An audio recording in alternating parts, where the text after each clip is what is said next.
lalabs, ngayon ang ating pag-aralan is paano magbayad or mag-top up ng Singtel Dash sa ating account na gamit ang QR code sa 7-Eleven. So, punta po tayo sa ating Dash, Singtel Dash. Ayan po mga lalab, nakikita nyo po, mayroon po tayong 1.29 cents sa ating Singtel Dash wallet.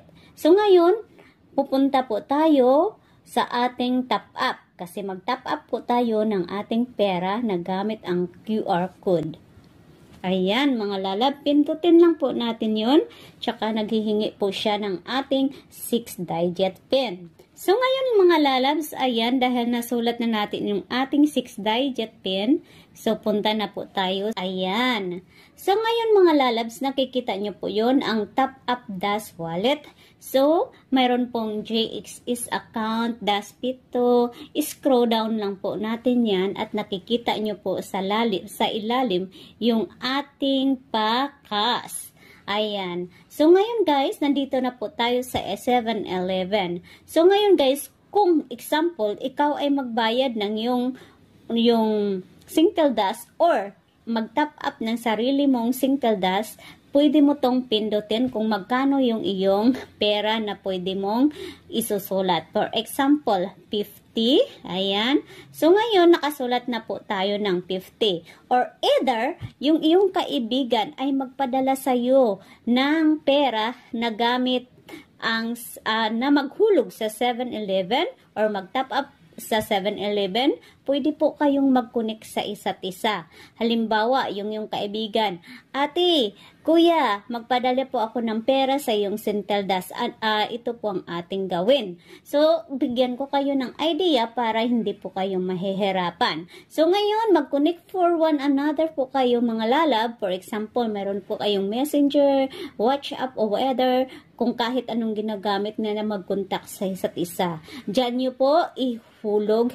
Ito yung iyong gawin. So, bago kayo maghulog mga lalabs, kailangan may connection sa kayo sa isa't isa. Isulat lang yung ikaw mismo na owner ng Singtel Dash ay magsulat ng pera kung magkano ang padala. Pagkatapos nito, i-next natin mga lalab. So, ngayon, nakikita nyo po may QR code po dyan. So, yun po, screenshot nyo mga lalab or ikaw mismo nagpadala sa sayong sarili, ibigay mo to sa cashier at ang cashier na mismo mag-scan ng ito para sa ganon maipasok yung iyong pera na iyong itap up sa iyong Singtel Dash. Pero, pag yung kaibigan mo naman ang mag-top up sa'yo, screenshot mo po itong QR code pagkatapos ipadala sa kanya. So, ito po ay may 600 second na counting. Kailangan hindi siya maabot sa 0 kasi pag umabot sa 0, mag-invalid po yun at saka baka hindi pa pumasok yung pera sa'yo. Kailangan habang nagka-counting pa yung ating seconds sa ating QR ay naihulog na niya or inaibayad na sa cashier yung pera at nascan na. Kaya yun lang kadali mga lalab kung paano gumamit ng QR code sa pagbayad o pag-top up ng Singtel Dash wallet. Kaya guys, pag nakabayad ka na sa cashier, ayan, makikita na po natin yung message sa ating message na pumasok na yung ating Singtel, yung ating binayad. So, ito na po, mga lalabs, antayin. So, ayan na guys, na-receive na natin yung ating $50 na tinap up sa ating Singtel Dash. Kaya, thank you for watching.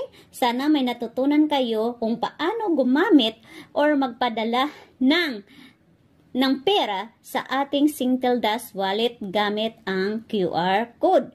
Ayan lang po kasimple at kung gusto nyo pa ng ibang tutorial, magbakas lang po kayo dyan at mag-tutorial po tayo ulit. Salamat and may the Lord God bless us. This is Prexy Joy. Always remember, click the notification bell so that every uploaded my videos you have updated.